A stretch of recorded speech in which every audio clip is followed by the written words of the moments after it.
নমস্কাৰ দুপৰৰ শিৰোনামলৈ স্বাগতম ষ্টুডিঅ'ত মই পাপৰি আৰু প্ৰথমটো ব্ৰেকিং নিউজ ৰাজ্যত পুনৰ 4 গৰাকী কৰোনা আক্ৰান্তৰ মৃত্যুৰ খবৰ জিএমচিএইচত মৃত্যু হ'ল 4 কৰোনা আক্ৰান্তৰ জিএমচিএইচৰ আইসিইউ চিকিৎসাধীন হৈ আছে মৃত্যু হৈছে ৰাখাল দেৱ ৰমেশ কায়স্থ সুখময় ভৌমিক আৰু আৰাচি দনিক বৰুৱা শইকীয়া বৃহস্পতিবাৰৰ দিনটোতো মৃত্যু হৈছিল 5 গৰাকী কৰোনা আক্ৰান্তৰ ৰাজ্যত কৰোনা আক্ৰান্তৰ মৃত্যু হোৱা লোকৰ সংখ্যা 31লৈ বৃদ্ধি ইতিমধ্যে মন্ত্ৰী ডক্টৰ হিমন্ত বিশ্ব শৰ্মাই কালিৰ দিনটোত জিএমচিএইচলৈ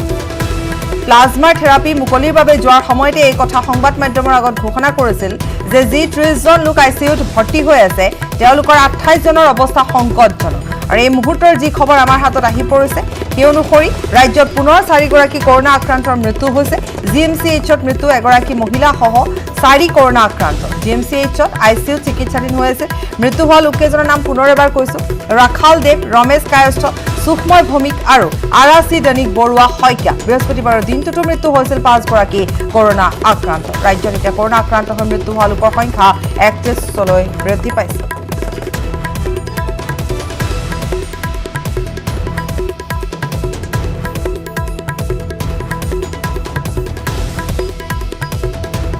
আৰু জিএমচিএইচত মৃত্যু হৈছে এগৰাকী মহিলা সহ 4 কৰোনা আক্ৰান্তৰ আমি ইতিমধ্যে জনাইছো যে কালিৰ দিনটো প্লাজমা থেৰাপিৰ বাবে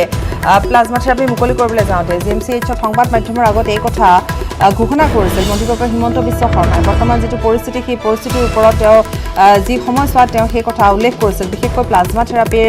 এটা যেন আশাৰ সঞ্চাৰ কঢ়িয়াই আনিছে সেই খবৰ ক'বলৈ যাওঁতে এই কথাও তেওঁ উল্লেখ কৰিছিলে যে যেহেতু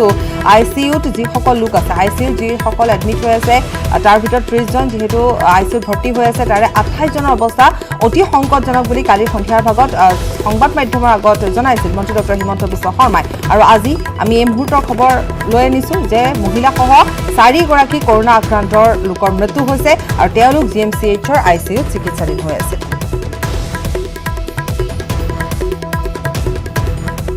আলফা স্বাধীনৰ সহকাৰী সাংগঠনিক সম্পাদকৰ আত্মসমৰ্পণ কৰা আলফা স্বাধীনৰ নেতাজন সাগৰ তপ্ন ওৰফে খগেন বৰা বিশ্বনাথৰ এছপিৰ ওচৰত আত্মসমৰ্পণ কৰে সাগৰ তপ্ন এটা পিষ্টল আজ্জাই গুলী জমা দিয়ে আলফা স্বাধীনৰ নেতাজনে কোভিড-19 পৰীক্ষাৰ ব্যৱস্থা আলফা স্বাধীনৰ নেতাজনৰ পুনৰ এবাৰ জনাইছো ব্ৰেকিং নিউজ আলফা স্বাধীনৰ সহকাৰী সাংগঠনিক সম্পাদকৰ আত্মসমৰ্পণ কৰা আলফা স্বাধীনৰ নেতাজন সাগৰ তপ্ন ওৰফে খগেন বৰা বিশ্বনাথৰ এছপিৰ ওচৰত আত্মসমৰ্পণ কৰে সাগৰ তপ্নই এটা পিষ্টল আজ্জাই গুলী জমা দিয়ে আলফা স্বাধীনৰ নেতাজনে আৰু কোভিড-19 পৰীক্ষাৰ ব্যৱস্থা কৰা হৈছে এতিয়া আলফা স্বাধীনৰ নেতাজন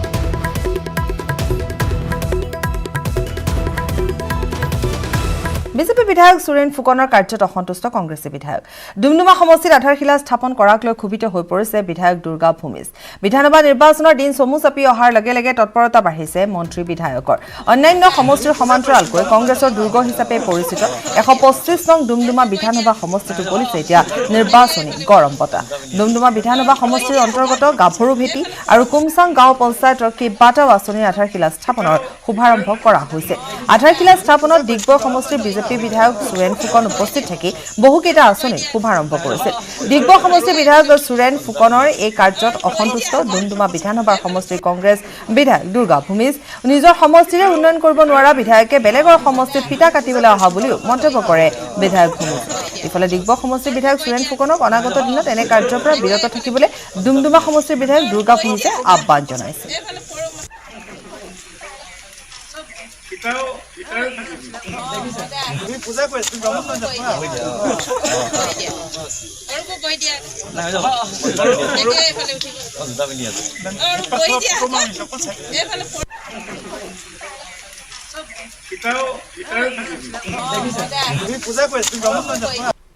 অসমৰ 126 জন মন্ত্ৰী বিধায়কৰ ভিতৰত এজন বিধায়ক আছে সুৰেন ফুকন যিৰ কাণ্ড জ্ঞানহীন এজন বিধায়ক যি বিধায়ক নিজৰ পাৱাৰ কি আছে একো নাজানে নিজৰ এৰিয়াটো ডেভেলপমেণ্ট কৰিব পৰা নাই লোকৰ সমষ্টিত আহি পেলাই তেওঁ অনাধিকাৰ প্ৰৱেশ কৰিছে আৰু তেওঁলোকে ফিটা কাটা মই শুনিছোঁ গতিকে নিজৰ সমষ্টিটো ভালকৈ চাই লওক আৰু তেওঁ নিজকে ভাবিছে পাৰফেক্ট লিডাৰ কোনো পাৰফেক্ট লিডাৰ নহয় তেওঁ মানুহ সমৰ্থনে নকৰে গতিকে দেখা যায় সুৰেন ফুকনৰ এনে কাৰ্যক নিশ্চয় নিন্দনীয় আৰু এনে কাৰ্যৰ পৰা তেওঁ বিৰত থাকিবলৈ মই আহ্বান জনাইছোঁ ৰঙাপাৰাত বন্যহস্তীৰ মুক্ত বিচৰণ খাদ্যৰ সন্ধানত বনাঞ্চলৰ পৰা জনাঞ্চললৈ ওলাই আহিছে বন্যহস্তীৰ জাক টেঙাবিলৰ ক্ষুদ্ৰ চাহ খেতিয়ক নিৰঞ্জন বড়োৰ চাহ বাগিচাত গছ-গছনি ভাঙি ক্ষতি সাধন কৰি আহিছে বন্যহস্তীয়ে বাগিচাখনৰ পৰা হাতীৰ জাকটো খেদি পঠোৱাৰ ক্ষেত্ৰত বন বিভাগে কোনো পদক্ষেপ গ্ৰহণ নকৰাত ৰাইজ ক্ষোভিত হৈ পৰিছে বিগত কিছুদিন ধৰি ৰঙাপাৰা বিভিন্ন অঞ্চলত বনৰীয়া হাতীয়ে দোকান বাসগৃহ ভাঙি ৰাইজৰ ক্ষতি সাধন কৰি আহিছে ৰঙাপাৰাত হাতীৰ উপদ্ৰৱ পূৰ্বতেও হাতীৰ উপদ্ৰৱ ৰঙাপাৰাৰ বিভিন্ন ঠাইৰ পৰা আমি খবৰ সম্প্ৰচাৰিত কৰিছো আৰু এইবেলিও আমি পুনৰবাৰ এই মুহূৰ্তত আমি জনাইছো যে ৰঙাপাৰাত পুনৰ বন্যহস্তীৰ মুক্ত বিচৰণ খাদ্যৰ সন্ধানত বনাঞ্চলৰ পৰা জনাঞ্চললৈ ওলাই আহিছে বন্যহস্তীৰ এটা জাক আৰু টেঙাবিলৰ ক্ষুদ্ৰ চাহ খেতিয়ক নিৰঞ্জন বড়োৰ চাহ বাগিচাত গছ-গছনি ভাঙি ক্ষতি সাধন কৰি আহিছে বন্যহস্তীয়ে বাগিচাখনৰ পৰা হাতীৰ জাকটোক খেদি পঠোৱাৰ ক্ষেত্ৰত বন বিভাগে কোনো ধৰণৰ ব্যৱস্থা নকৰাৰ অভিযোগ উত্থাপিত হৈছে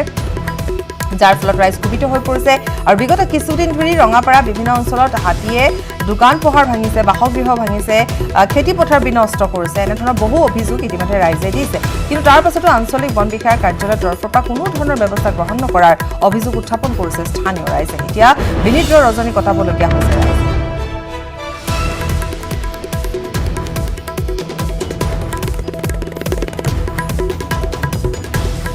डिस्टर्ब होते है हमदर और यहाँ कितना नष्ट करते है हाथी देख देख कनर को भय डर से करते है हमने काम यहाँ ইয়াত চাৰিটামান আছে সেইদিনাটো ওলাইছিলে আকৌ সোমাই গ'ল ভিতৰত এইফালে 1 নম্বৰটো ভাঙিছে ভূমিৰ ঘৰটো ভাঙিছে আৰু এইফালে বস্তি ফালে 4টা ঘৰ ভাঙিছে হাতী ৰাতি আহি সদায় একদম তামোল গছ চামোল মই এতিয়া ইয়াৰ লেবাৰ লগাই চব কাটি চাফা কৰি দিছোঁ 2 দিন মানৰ পৰা আমাৰ মোৰ গুদাম ঘৰ ভাঙিছে তাৰপিছত এই চাহ গছ ভাঙিছে এইপিনে চাগে এই গছ সব ভাঙি উৎপাত কৰিছে মানে আসলে ইয়াৰ ল'ৰা ছোৱালীও কষ্ট পাই আছে ৰাতিটো শুব নোৱাৰে পঢ়া শুনাও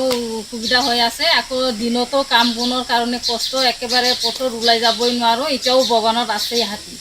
ৰাজ্যত পুনৰ যৌতুকৰ বলি হল এগৰাকী বোৱাৰী যৌতুক নিদিয়াৰ বাবে আফছা বেগম বৰভূঞা নামৰ মহিলাগৰাকীক হত্যা কৰা হল স্বামী কালামউদ্দিন বৰভূঞাৰ বিৰুদ্ধে হত্যাৰ অভিযোগ উত্থাপিত হৈছে হাইলাকান্দিৰ ৰাজেশ্বৰপুৰ গাঁৱত এই ঘটনা সংঘটিত হৈছে ইফালে হত্যাৰ পাছতে আত্মহত্যাৰ ৰূপ দিয়াৰ চেষ্টা স্বামী গৃহৰ লোকৰ ইতিমধ্যে মহিলাগৰাকীৰ পিতৃগৃহৰ পৰিয়ালৰ অভিযোগৰ ভিত্তিত কালামউদ্দিন বৰভূঞাক গ্ৰেপ্তাৰ কৰা হৈছে উল্লেখযোগ্য যে ছমাহ পূৰ্বে অতি দৰিদ্ৰ পৰিয়ালৰ কন্যা আফছাক বিবাহ কৰাইছিল কালামউদ্দিনে তাৰ পাছতে যৌতুকৰ দাবী কৰা হৈছিল আৰু ৰাজ্যত পুনৰ এবাৰ যৌতুকৰ বলি হল এগৰাকী বোৱাৰী যৌতুক নিদিয়াৰ বাবে আফছা বেগম বৰভূঞা নামৰ এগৰাকী মহিলাক হত্যা কৰা হল স্বামী কালামউদ্দিন বৰভূঞাৰ বিৰুদ্ধে হত্যাৰ অভিযোগ উত্থাপিত হৈছে হাইলাকান্দিৰ ৰাজেশ্বৰপুৰ গাঁৱত সংঘটিত হৈছে এই ঘটনা ইফালে হত্যাৰ পাছতে আত্মহত্যাৰ ৰূপ দিয়াৰ চেষ্টা স্বামী গৃহৰ লোকৰ ইতিমধ্যে মহিলাগৰাকীৰ পিতৃগৃহৰ পৰিয়ালৰ অভিযোগৰ ভিত্তিত কালামউদ্দিন বৰভূঞাক গ্ৰেপ্তাৰ কৰিছে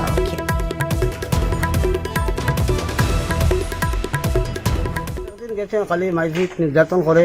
আর টাকা 55,000 টাকা দেওয়া হয়েছে আরও কিছু মাল চাই এর ফলে আমরা গ্রাম কালেকশন করি আরও কিছু মাল দিয়েছি এর ফলেও মাইজিট করিয়া কতদিন আটকাইয়া রাখছি ফলে 2 জন বিচারপতি আইয়া নিয়েছেন গত শুক্রবারে সন্ধ্যার সময় নেওয়ার পরে তো শুক্র শনি রবি আজকে মঙ্গলবারে রাত্রে তারা মারিয়া এই জামাই তার বোন মা বা এরা 7 জন মানুষ মারত আর জামাইর নাম কালামউদ্দিন লস্কর পুনৰ পানী এৰিব নিপকোৱে দয়াং হাইড্ৰ ইলেক্ট্ৰনিক প্ৰকল্প এৰিব পানী নাগালেণ্ডত ধাৰাসাৰ বৰষুণৰ ফলত ক্ৰমান্বয়ে বৃদ্ধি পাইছে প্ৰকল্পটোৰ পানী বৃদ্ধি পোৱাৰ আশংকা দয়াং আৰু ধনশিৰি নদীৰ পানী বছৰৰ পূৰ্বে হাহাকাৰ অৱস্থা হৈছিল জিলাবাসী গোলাঘাট জিলা প্ৰশাসনৰ সতৰ্ক নিপকো কৰ্তৃপক্ষৰ পুনৰ এবাৰ জনাইছো পুনৰ পানী এৰিব নিপকোৱে দয়াং হাইড্ৰ ইলেক্ট্ৰনিক প্ৰকল্প এৰিব পানী নাগালেণ্ডত ধাৰাসাৰ বৰষুণৰ ফলত ক্ৰমান্বয়ে বৃদ্ধি পাইছে প্ৰকল্পটোৰ পানী বৃদ্ধি পোৱাৰ আশংকা দয়াং আৰু ধনশিৰি নদীৰ পানী দুবছৰৰ পূৰ্বে হাহাকাৰ অৱস্থা হৈছিল জিলাবাসীৰ গোলাঘাট জিলা প্ৰশাসনক সতৰ্ক কৰি দিছে নিপকো কৰ্তৃপক্ষ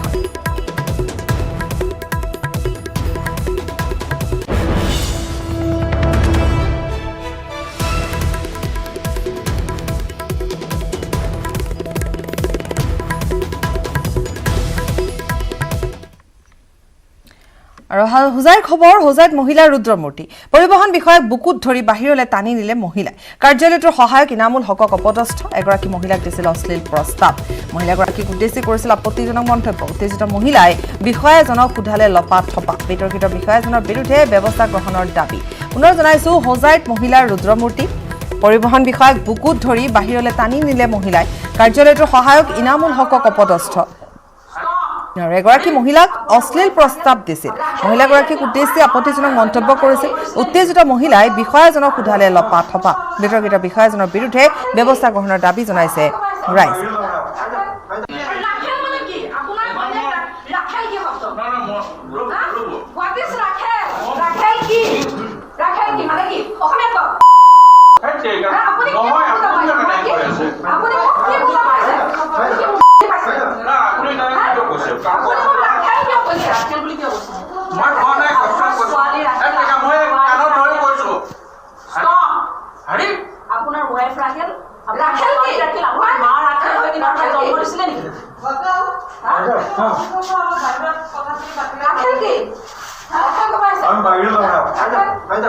জি আছে তুমি যদিও কৈছা বা তেওঁলোকক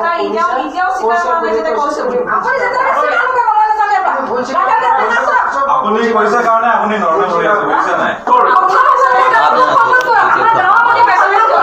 আমাৰ অফিচাৰ অফিচাৰ মানে ডিউটি কৰিবলৈ আহিছে না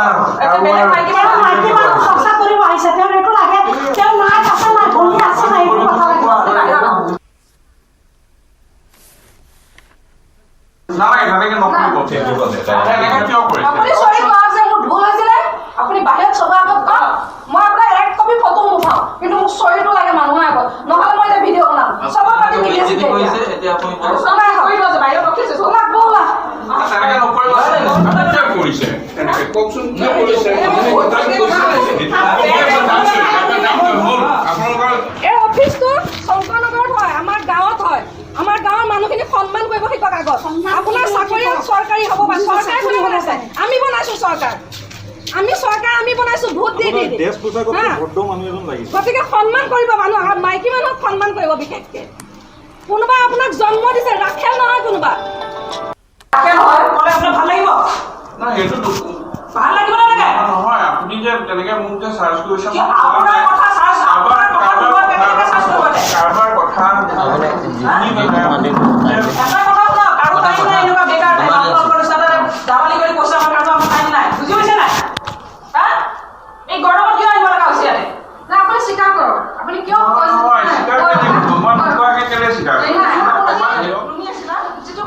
এনেধৰণে হোজাইত এই ঘটনা সংঘটিত হৈছে এগৰাকী মহিলাক অশ্লীল মন্তব্য কৰিছিল বুলি অপমানজনক মন্তব্য কৰা বুলি মহিলাগৰাকীয়ে অভিযোগ উত্থাপন কৰিছে আৰু আমি দেখুৱাইছোঁ কিছু ভিজুৱেলছ যিহেতু মোবাইলৰ কেমেৰাত বন্দী হোৱা কিছু দৃশ্যাংশ আৰু আমি দেখুৱাইছোঁ এক উত্তপ্ত পৰিস্থিতিৰ সৃষ্টি হৈছে মহিলাগৰাকীৰ অভিযোগ যে আপত্তিজনক মন্তব্য কৰিছিল অশালীন মন্তব্য কৰিছিল মহিলাগৰাকীক উদ্দেশ্যি আৰু যাৰ বাবে তেওঁলোকে বিচাৰিছে যে বিষয়াগৰাকীয়ে যাতে ক্ষমা খোজে গতিকে এনেধৰণৰ এক পৰিস্থিতিৰ উদ্ভৱ হৈছে তাত আমি দেখুৱাই গৈছোঁ সেই দৃশ্যসমূহ কেমেৰাত বন্দী হোৱা কিছু দৃশ্যাংশ আৰু হোজাইত এনেধৰণে মহিলাসকলে ৰুদ্ৰমূৰ্তি ধাৰণ কৰিছে বহুকেইগৰাকী মহিলা আহি তাত উপস্থিত হৈছে আৰু পৰিবহণ বিষয়াগৰাকীক বুকুত ধৰি বাহিৰলৈ টানি নিছে মহিলাকেইগৰাকীয়ে অভিযোগ যে অশালীন মন্তব্য কৰিছে ইনামুল হক নামৰ কাৰ্যৰত সহায়ক ইনামুল হকে অপদস্থ কৰিছে এনেধৰণৰ কেইবাটাও অভিযোগ আছে গতিকে সেই অভিযোগৰ ভিত্তিত তেওঁলোকে এক উত্তপ্ত পৰিস্থিতিৰ সৃষ্টি কৰিছে আৰু ক্ষমা খোজাৰ দাবী কৰিছে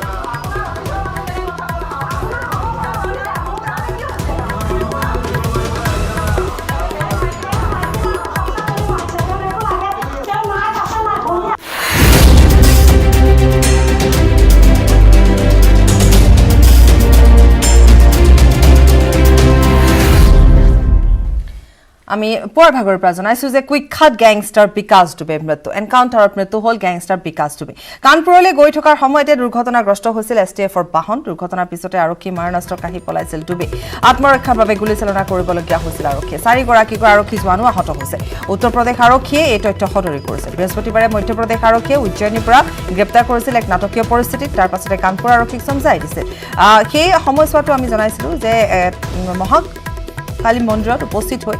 গেংষ্টাৰ বিকাশ ডুবে চিঞৰিছিল যে মই বিকাশ ডুবে কানপুৰৰ বিকাশ ডুবে আৰু তাৰ পাছতে আৰক্ষী উপস্থিত হৈছিল পৰৱৰ্তী সময়ত ইতিমধ্যে আমি জনাইছোঁৱেই যে এনকাউণ্টাৰত মৃত্যু হৈছে আৰু STFৰ এখন গাড়ী যিহেতু দুৰ্ঘটনাগ্ৰস্ত হৈছে আমি দেখুৱাম কিছু ভিজুৱেলছ আৰু এয়া হৈছে দুৰ্ঘটনাগ্ৰস্ত সেই ঠাইখিনি য'ত দুৰ্ঘটনাগ্ৰস্ত হৈছিল এনকাউণ্টাৰত মৃত্যু হৈছে গেংষ্টাৰ বিকাশ ডুবে আক্ৰমণ কৰিছিল আৰক্ষীৰ ওপৰতো 4গৰাকীকৈ আৰক্ষীৰ লোক আহত হৈছে বুলি জানিব পৰা গৈছে আৰু উপায়ন্তৰ হৈ আৰক্ষীয়ে গুলীচালনা কৰিবলৈ বাধ্য হয় চিকিৎসালয়লৈ লৈ যোৱা হয় কিন্তু ইতিমধ্যে চিকিৎসকে মৃত ঘোষণা কৰে কিন্তু গেংষ্টাৰ বিকাশ ডুবেৰ মৃত্যুৰ পাছতে বিভিন্ন ধৰণৰ প্ৰতিক্ৰিয়া আহি পৰিছে বিভিন্নজনে বিভিন্ন ধৰণে প্ৰতিক্ৰিয়া প্ৰকাশ কৰিছে কোনোবাই ঘটনাৰ নতুন মূৰ দিছে এনেধৰণৰ বিভিন্ন প্ৰতিক্ৰিয়া আহি পৰিছে কিন্তু ডাঙৰ খবৰ হৈছে যে গেংষ্টাৰ বিকাশ ডুবেৰ মৃত্যু হৈছে এনকাউণ্টাৰত মৃত্যু হৈছে আৰু কানপুৰলৈ লৈ গৈ থকা অৱস্থাত গেংষ্টাৰৰ মৃত্যু হৈছে দুৰ্ঘটনাৰ পিছতে আৰক্ষীৰ পিষ্টল কাঢ়িছিল ডুবে আৰু তাৰ পিছতে আৰক্ষীক আক্ৰমণ কৰিবলৈ উদ্যত হৈছিল আৰক্ষীয়ে আত্মৰক্ষাৰ বাবে গুলীচালনা কৰিবলৈ বাধ্য হৈছিল বুলি আৰক্ষীৰ তৰফৰ পৰা জনোৱা হৈছে विकास दुबे मारा गया है जिसके पूरे घटनाक्रम से आपको बाद में प्रेस कॉन्फ्रेंस के माध्यम से अवगत कराया जाएगा। कितने बजे इनकाउंटर हुआ? पुलिस के 4 लोग एक्सीडेंट में घायल हुए हैं, जिनका CSC कल्याणपुर में इलाज चल रहा है। देखिए, सभी लोग जानते हैं कि यहाँ पर अभी गाड़ी पलट गई और इसका फायदा उठा करके हमारे जो विवेचक थे पचौड़ी जी, उनकी पिस्टल छीन करके जो है भागने की कोशिश किया, जिसमें एक मुठभेड़ हुई, जिसमें दुर्दांत अपराधी जो हैं विकास दुबे घायल हुआ, जिसको अस्पताल में जो हैं उसको डेड डिक्लेयर किया गया।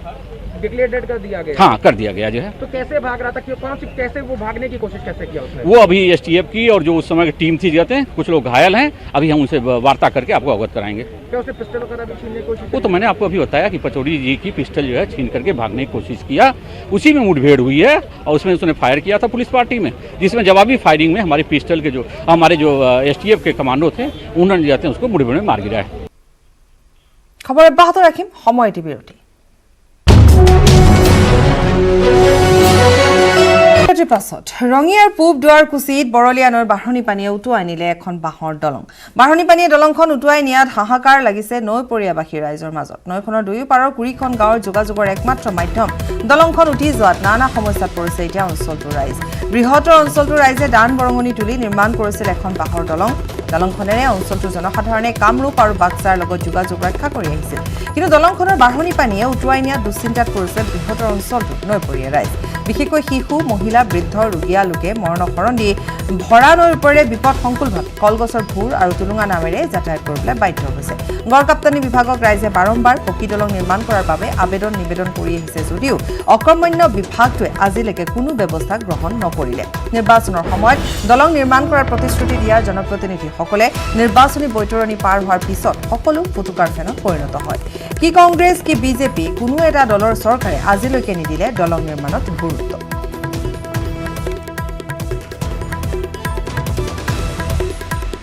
দৃশ্য আমি কিছু দেখুৱাইছো যে ৰঙিয়াৰ পূব দুৱাৰকুছিত বৰলীয়া নৈৰ বাঢ়নী পানীয়ে উটুৱাই নিলে এখন বাঁহৰ দলং আৰু বাঢ়নী পানীয়ে দলংখন উটুৱাই নিয়াত এতিয়া হাহাকাৰ অৱস্থাৰ সৃষ্টি হৈছে স্থানীয় ৰাইজৰ মাজত। নৈখনৰ দুয়ো পাৰৰ কুৰিখন গাঁৱৰ একমাত্ৰ যোগাযোগৰ মাধ্যম আছিল এই দলংখন, যাৰ ফলত উঠি যোৱাৰ ফলত এতিয়া নানানটা সমস্যা দেখা দিছে। বিশেষকৈ যাতায়াতৰ ক্ষেত্ৰত বৃহত্তৰ অঞ্চলটোৰ ৰাইজে দান বৰঙণি তুলি নিৰ্মাণ কৰিছিল এখন বাঁহৰ দলং। দলংখনেৰে অঞ্চলটোৰ জনসাধাৰণে কামৰূপ আৰু বাক্সাৰ লগত যোগাযোগ ৰক্ষা কৰি আহিছিল, কিন্তু দলংখন বাঢ়নী পানীয়ে উটুৱাই নিয়াত দুশ্চিন্তাত পৰিছে এতিয়া বৃহত্তৰ অঞ্চলটোৰ নৈপৰীয়া ৰাইজ। বিশেষকৈ শিশু, মহিলা, বৃদ্ধ, ৰোগীয়া লোকে মৰণত শৰণ দি ভৰা নৈৰ ওপৰেৰে বিপদসংকুলভাৱে যাতায়াত কৰিবলগীয়া হৈছে। তেওঁলোকে ভূৰ ব্যৱহাৰ কৰিছে, টুলুঙা নাও ব্যৱহাৰ কৰিছে, বাধ্য হৈছে তেনেধৰণে যাতায়াত কৰিবলৈ, কিন্তু সেয়াও হৈছে বিপদসংকুল যাত্ৰা।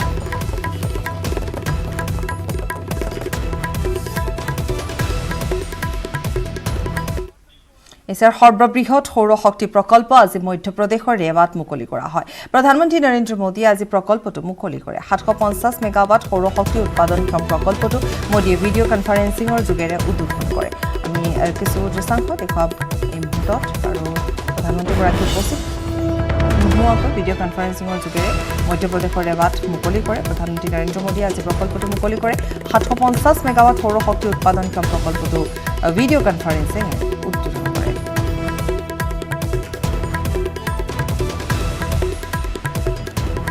और बहनों, नमस्कार। आज रीवा ने वाकई इतिहास रच दिया है। रीवा की पहचान मां नर्मदा के नाम से और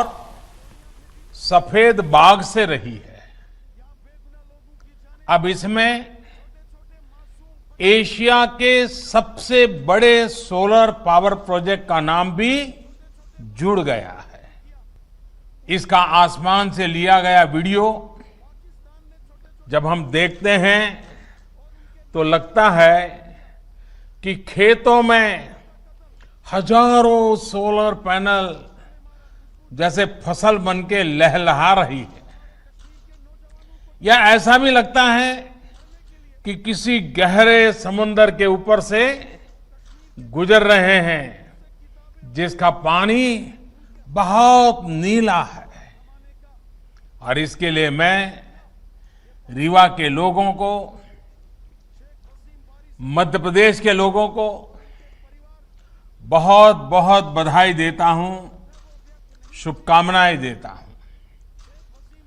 रीवा का ये सोलर प्लांट इस पूरे क्षेत्र को इस दशक में ऊर्जा का बहुत बड़ा केंद्र बनाने में मदद करेगा। इस सोलर प्लांट से मध्य प्रदेश के लोगों को, यहां के उद्योगों को तो बिजली मिलेगी ही, दिल्ली में जैसा अभी शिवराज जी बता रहे थे, मेट्रो रेल तक को रीवा से लाभ मिलेगा। अब रीवा वाला शान से कह पाएगा कि दिल्ली की मेट्रो हमारा रीवा चलाता है। চৰাইদেউ জিলাৰ প্ৰথমজন চিকিৎসাকৰ্মীৰ দেহত কোভিড-19 পজিটিভ পোৱা গ'ল। চৰাইদেউ জিলাৰ সোণাৰীৰ সাপেখাতিৰ ব্লক PACত লেবৰেটৰী টেকনিচিয়ান হিচাপে কৰ্মৰত আছিল আক্ৰান্ত তুলন ফুকন, বয়স 45 বছৰ। মহামাৰী কৰোনা ভাইৰাছৰ সংক্ৰমণ ৰোধ কৰিবলৈ স্বাস্থ্য বিভাগে বাহিৰৰ পৰা চৰাইদেউ জিলালৈ অহা লোকসকলৰ স্বাব সংগ্ৰহ কৰাৰ দলত লেবৰেটৰী টেকনিচিয়ান হিচাপে মুখ্য ভূমিকা লৈছিল তুলন ফুকনে। সম্প্ৰতি চৰাইদেউ জিলাৰ সদৰ সোণাৰীৰ ৰজা পুখুৰীস্থিত চৰাইদেউ কোভিড চিকিৎসালয়ৰ আইচলেশ্যন ৱাৰ্ডত চিকিৎসাধীন অৱস্থাত আছে লেবৰেটৰী টেকনিচিয়ান তুলন ফুকন। আনহাতে লেবৰেটৰী টেকনিচিয়ানৰ দেহত কোভিড-19 পজিটিভ ধৰা পৰাৰ লগে লগে সোণাৰী নগৰৰ উপ স্বাস্থ্য কেন্দ্ৰ সাপেখাতী ব্লক PACত চিকিৎসকৰ্মীৰ মাজত ব্যাপক চাঞ্চল্যৰ সৃষ্টি হৈছে। ইতিমধ্যে স্বাস্থ্য বিভাগৰ লগতে জিলা প্ৰশাসনে আক্ৰান্ত তুলন ফুকনৰ ভ্ৰমণ বৃত্তান্তৰ অনুসন্ধান আৰম্ভ কৰিছে।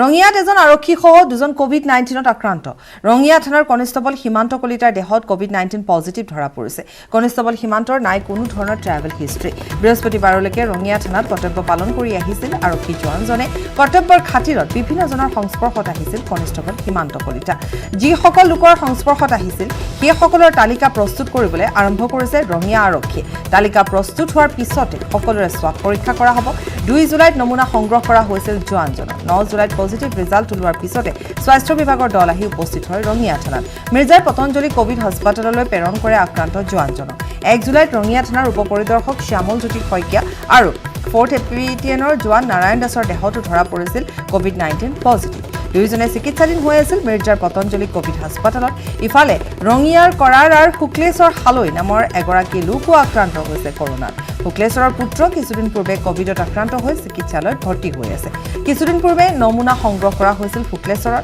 বৃহস্পতিবাৰৰ ফলাফল আহে কোভিড-19ৰ। লগে লগে স্বাস্থ্য বিভাগৰ এটা দল আহি মিৰ্জাৰ কোভিড হাস্পাতাললৈ প্ৰেৰণ কৰিছে শুক্লেশ্বৰ।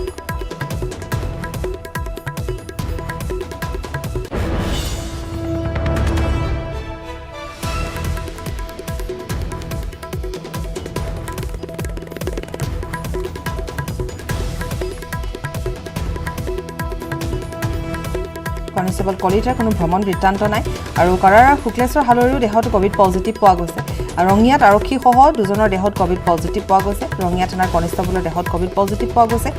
সীমান্ত কলিতা ৰঙিয়া থানাৰ কনিষ্টবল কলিতাৰ কোনো ধৰণৰ ভ্ৰমণ বৃত্তান্ত নাই। অৰ্থাৎ এতিয়া দেখিবলৈ পোৱা গৈছে ৰাজ্যৰ বিভিন্ন অঞ্চলত যেনেধৰণৰ ৰোগীৰ সংখ্যা বৃদ্ধি পাবলৈ ধৰিছে তেওঁলোকৰ ভ্ৰমণ বৃত্তান্ত নোহোৱা দেখিবলৈ পোৱা গৈছে। গতিকে যিটো আশংকা কৰা হৈছিল গণসংক্ৰমণৰ আশংকা কৰা হৈছিল আৰু সেয়াই দিনক দিনে স্পষ্ট ৰূপত ধৰা দিছে যে গণসংক্ৰমণ বৃদ্ধি পাবলৈ ধৰিছে।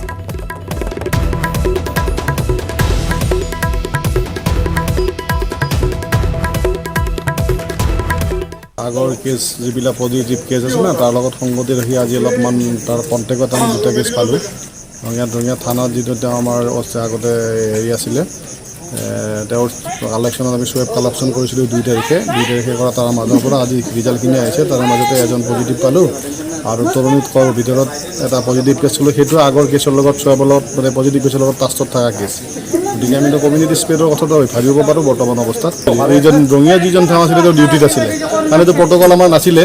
ৰিচেণ্টলি প্ৰট'কলটো কৰিছে যে এইটো বৰ্তমান সোৱেব কালেকশ্যনৰ পৰা মানে কি প্ৰট'কলটো তেওঁ মানে দিব লাগিব, বন চাইন কৰিব লাগিব, তাৰপিছতে তেওঁ মানে সোৱেবটো কালেকশ্যন কৰা হ'ব। মহানগৰীৰ সাতগাঁও আৰক্ষী থানাতো কৰোনাৰ গণসংক্ৰমণ। সাতগাঁও আৰক্ষী থানাত 12জনৰ দেহত কোভিড পজিটিভ পোৱা গৈছে। কৰোনাত আক্ৰান্ত 6গৰাকী আৰক্ষী কনিষ্টবল, 1গৰাকী ASI, এজন হোমগাৰ্ড, এজন কম্পিউটাৰ অপাৰেটৰ আৰু 3জন বাহন চালক। কৰোনাত আক্ৰান্ত কনিষ্টবল কেইজন ৰেণু ইংটিপি, ডিম্বেশ্বৰ দাস, ৰাহুল কলিতা, জিতুমণি তালুকদাৰ, AP সিং, নিহাৰ সিং। কৰোনাত আক্ৰান্ত ASI গৰাকী Trinayan Doloi. Home guard Lambit Das, computer operator Kankan Das কৰোনাত আক্ৰান্ত হৈছে। বাহন চালক শ্বাহজাহান আলী, ৰুবুল ইছলাম, অৰূপ দাসৰ দেহত ধৰা পৰিছে কোভিড-19 পজিটিভ।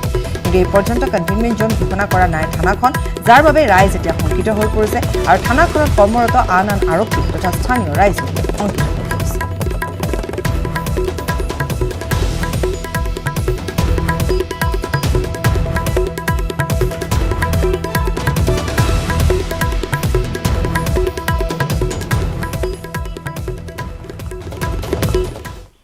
ৰিয়াৰে সৈতে বাতৰিৰ পৰা বিদায় লৈছোঁ। নমস্কাৰ।